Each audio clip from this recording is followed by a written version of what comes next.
Jedi et bienvenue sur Star Wars Artefact. Mon nom est Dominique, alias Lord Doom, et aujourd'hui, nous faisons la revue du sabre laser de Qui-Gon Jinn, tel que nous avons pu le voir dans l'épisode 1, La menace fantôme.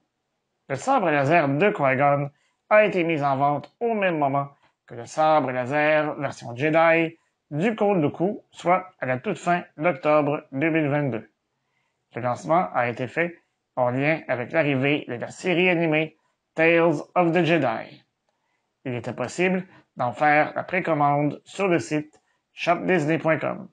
Il est maintenant possible de le trouver sur bateau au Den of Antiquities de mon bon ami Doc Ondar.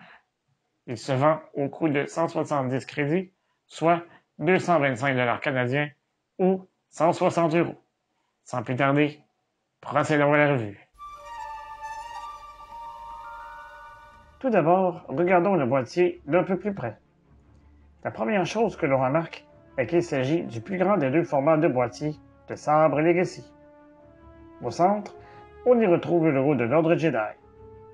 L'arrière-plan vert nous indique que la lame sera de couleur verte.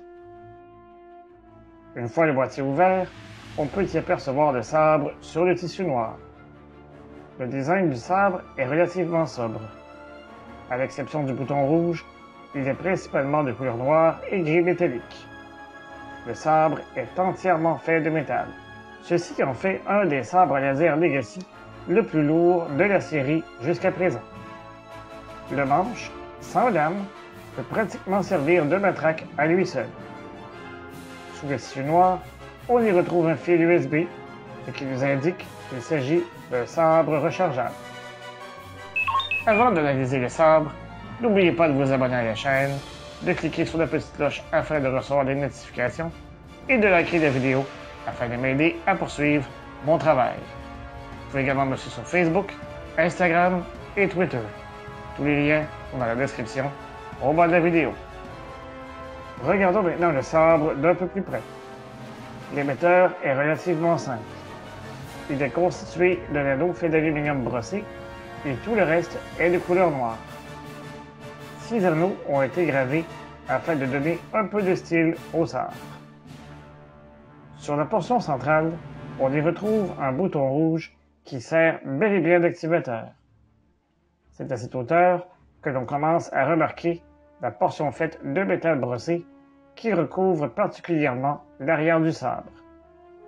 Si on y jette un coup d'œil, on y remarque 4 insertions noires faites de métal. À sa base, on y voit un anneau Covertech nous permettant de le fixer à une attache pour la ceinture. Selon le dictionnaire visuel de l'épisode 1, Qui-Gon s'est construit un sabre laser élaboré suivant les goûts de son temps. La poignée ouvragée contient des cellules d'énergie petites, mais nombreuses, et des microcircuits gèrent la nature de la lame d'énergie. Le pommeau se retrouve à la toute fin du sabre. Une fois dévissé, on y voit le port micro USB nous permettant de le brancher pour en faire la recharge. Je tiens à souligner le travail de Disney à ce sujet, puisque si on avait utilisé un compartiment à pile alcaline, le sabre aurait dû être considérablement modifié. Si vous regardez entre chacune des sections de la poigne, on peut voir qu'il y a du vide. Donc, il aurait fallu remplir ce vide pour permettre l'insertion d'un compartiment à pile. La pile rechargeable était donc la meilleure option. Une fois allumé, on entend les sons propres du sabre. Lorsqu'il entre en contact avec quelque chose, la lame verte émet un flash et un son bien distinct que l'on ne peut entendre sur aucun autre sabre. J'apprécie vraiment l'attention particulière qui y a été mise. J'attendais le sabre laser de Qui-Gon Jinn pratiquement depuis l'ouverture des parcs Galaxy's Edge, ou du moins depuis que j'ai fait l'acquisition du sabre laser d'Obi-Wan de l'épisode 1 dans les mois qui ont suivi. J'ai déjà fait fabriquer ce support qui me permet désormais de les exposer ensemble. Je suis toutefois heureux que Disney ait pris le temps nécessaire pour trouver une manière d'utiliser une pile rechargeable afin d'éviter d'altérer le look du sabre. Et vous, Que pensez-vous de ce sabre? Dites-le moi dans les commentaires au bas de la vidéo. De mon côté, je crois qu'il est très intéressant de l'avoir réuni aux côtés du sabre de son padawan. Si vous avez apprécié cette vidéo, n'hésitez pas à la partager sur vos réseaux sociaux. Je vous donne rendez-vous la semaine prochaine pour une autre revue. Et d'ici là, je vous dis à bientôt et que la force soit avec vous à tout jamais.